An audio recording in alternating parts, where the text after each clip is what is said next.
Main was event time. it was interesting. I'm gonna let you transition us into this main event, SPD, because apparently there's quite a bit of buzz and love for the Acclaimed on social media, and I'm becoming a hater. I love AEW. I feel like I'm an AEW fanboy, but I am struggling to come up with praise for the Acclaimed. So, can you help me find the light and give these guys some love? What are your thoughts on this one? So, at Dynamite Download, we try to uplift others as we climb and the power of positivity. And I'm still struggling with the Acclaimed. And yes, it seems like they do have a good following. A huge For Young sure. Bucks mark. I love Young Bucks, top tag team in the biz right now, in my opinion. And so to me, they can do no wrong in the ring. And they had an awesome match back and forth. Rightfully so, they deserve to main event cards, pay-per-views, or Dynamites, but this match to me was not a place for a main event. I don't think the Acclaimed is ready for a main event. It didn't feel um like a main event to it me. didn't feel like a main event. It would have been a great show opener, and I think you could have even done the Inner Circle Top Flight as a main event, or obviously the Pac and Butcher one. Pac In my versus Butch opinion, felt like the that main that's event what to me. I was hoping for to be the main event, because you could have had some after match stuff like that happened last week, to close out the show, which would have been to me more meaningful. I'm still not buying this whole rap gimmick with the Acclaimed. We talked about the pre-recorded one was much better than the in-ring walk into the ring to rap. That I'm not buying it yet. It could be a slow build, but right now they are I'm not a fan of them. And I know you agree with that. And in ring, they're decent in ring, but if they had some really huge wow factors, I think they would kind of win me over a little bit more. The only really thing that stood out with them, I mean, they had some good tag team and some good chemistry going on, but like when he suplexed him and then to another suplex and then did a splash off the top rope, that kind of segue combo move, I was like, all right, that's pretty cool. But they're doing the true heel tactics to try to really get some heat on them with the low blow, and then the boombox. They're playing in effect with that, so that part's working for them. But with a stacked stacked roster of tag teams, The the AEW tag Acclaimed division is, is to so. me, they're trying to stick out with the rap gimmick, and it does help them stick out a little bit. But to me, Exactly. they are still near the bottom of the barrel of the tag team talent, in my opinion. The Young Bucks show time and time again their chemistry, their teamwork, their move sets, their innovation of move. They're so fun to watch. Their entrance is fun to watch.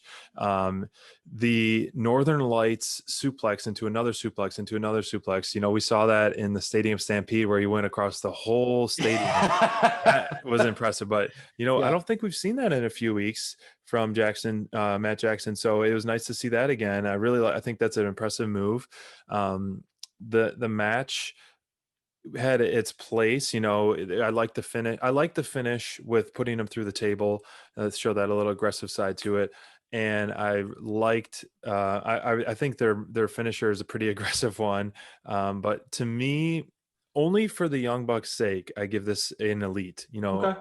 If I had to give the Acclaimed a rating on their own, they would definitely get a delete right now. I'm so not for them right now, but they are, like you Okay. said, I don't, they're getting a following quick. I mean, you felt this way about the Dark Order, and look where you're at So now. I guess the Dynamite download team. Yeah, I mean, I guess the Dynamite download team is on the outside looking in with the Acclaimed, because there are Yeah. a lot of fans for the online, and that's okay. I'm glad that they have a fan base. I'm not Mm-hmm. in it right now, You're right. and I'm not gonna pretend, right? I do try to be very positive. I try really hard to focus in on the silver lining of every dark cloud. It's Mm-hmm. just kind of the way that I feel like we should try to approach life. Right. But uh, my silver lining out of this whole scenario is that, hey, the Acclaimed has some fans, because And that's it's not good. gonna be crayfish anytime soon. I will say, like you mentioned earlier, let's give them some credit. Their taped rap promo was significantly better Mm-hmm. than their live rapping performances. Right. Um, I don't know if that's because that tape promo was so great, or if it was just because I feel like their live raps are awful. The Um, Kazarian was way better than both of them combined I last week. know, brother. Kazarian tore it up. And this is where you and here's where I'm starting to. I had some interactions with some Acclaimed fans on social last night, and I'm trying to get people to get me to see what they see, right? Right. And the one thing I will say here is, am I being played? Am I a mark here? Am I doing exactly what they want, in the sense that is the Acclaim's gimmick that they are annoyingly bad rappers? Like, are they supposed to be bad at rapping to the point that we hate them and that's why they're good heels, right? Like, maybe this is too like over my head for me right That's a now. good But as a point. fan, I'm like, man, these guys are awful. Like, I just am not entertained by them whatsoever. Like, they're terrible. Right. Their raps are brutal. You like, I'm like, I honestly am becoming disengaged when I see them on television. Right. But is it working in the sense that I want to see the Young Bucks kick them in the face, right? Is it Right. Even is more. that the whole point, you know? So I don't want to brush that aside. Maybe that's what's happening here, and maybe it's a long story. That said, giving them a title shot this soon, Mm-hmm. it didn't work for me. Right. We've barely seen them on television, and they don't do what a team like, to me, again, we compare them to Top Flight. I don't think that these two teams are comparable in the ring. I agree.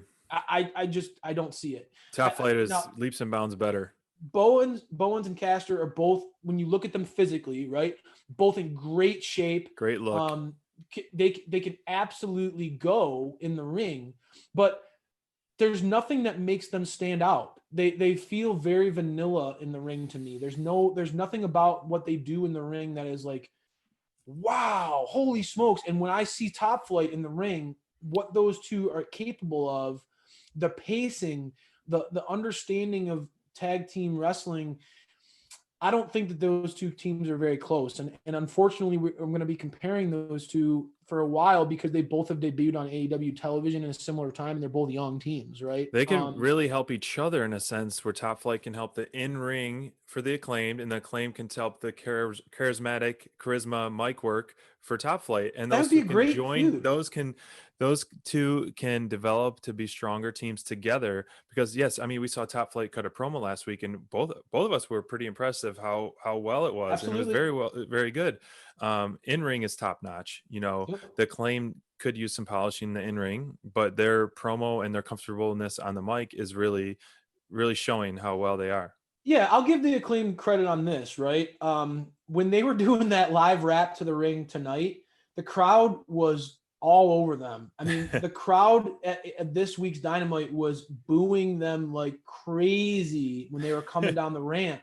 And that is a testament to what you were just saying there, SPD. Like, they are clearly comfortable on the mic. They Yeah. didn't get rattled. They could have like froze up, especially when you're doing a rap. Like, you're trying to think of your next line and the crowd is in your ear booing the hell out of you. Like, Right. it would have been very easy for him to stumble or get or mess up a line or a word. Yep. They didn't. So to your credit, to what you're saying there, they're clearly very comfortable on the mic and with their character work. So that is something that they can build off of. Mm-hmm. If you can go out there and show an ability to perform regardless of circumstances, you're going to do well in this business. So they're young and they can have some fine tuning to do for sure. I think that, like you just said it, Top Flight versus the Acclaim would be a really nice undercard tag team feud that could get some interest. That said, like, when was the last time we saw like Santana and Ortiz in a tag match on TV? I know. I mean, like, I'm sorry, like, I love and respect what they're trying to do with establishing these teams, but hot-shotting them into a tag team title match against the Young Bucks, who are the best. I mean, right now they're killing it. Mm-hmm. And kind of brushing aside these other teams, I don't like that. I don't like where they're going with that. I do love what the Young Bucks are trying to do, the theory behind it, but there has to be I think that they need to kind of mix in the old regulars here and there, or else it's going to come off as kind of a weak title run to me. Like, beating the Acclaimed is not the same as beating Butcher and Blade in my book, right? So I agree. I think that the Young Bucks will need to integrate that in a little bit going forward, and I think it would help the tag division to give some more established teams a little bit more polish. But the Acclaimed, where do we go from here, SPD, Right. with this crew? Before we move on to next week's card, the Young Bucks came out on top. They beat the Acclaimed. Where do we go from here with the Acclaimed into 2021? What's next for them, and what's next for the Young Bucks? That's what I'm left wondering more than anything. Maybe more of a question for next week that we talk about. But it's one of those things that I want to see as we go into 2021. I'm left wondering, obviously, all these feuds that AEW has going on, but the title scenes, who are gonna emerge as the new head challengers? Kenny Omega we've yet to see who's gonna step up as the number one contender for Kenny. Right. Right now we're seeing Darby Allin kind of going up against Team Taz, and I think that we're gonna see that play out. His contender is gonna come from that pool of talent. And I want to see Ricky Starks against Darby for that title. But with the tag division, with it being so stacked, who is the next clear-cut contender for that title? And that's a question that I'd like you to chew on a little bit. I mean, the only thing there isn't, I don't have an answer, but yes, I will definitely chew on it. But in typical AEW fashion, I would like to see another tag team tournament to establish that, because that way we can get back to basics, where AEW is essentially a tag team driven company. So then we can throw in all the tag teams. We got, multiple Dark Orders. We got the Jurassic Express. We got the Lucha Brothers. Then we can get FTR back in there. You could throw SCU in that tournament too, right? Yep, right. So I mean, that would this be a compelling storyline, and that would be a very compelling storyline in a tournament format, because it's like, how far can they go, right? Maybe they get a first round win, and you start to say, okay, like, all right, especially after Kaz's fiery promo on Dark. I like where your head's at. AEW really does well with the tournament formats. The world title tournament was a home run. It worked out really, really well. Right. And given how stacked this division is, you could see some really cool matchups. I like that idea. Yeah. So, I mean, I think maybe you get Young Bucks another win over maybe even a younger team, which is fine. And then you kind of establish this tournament. And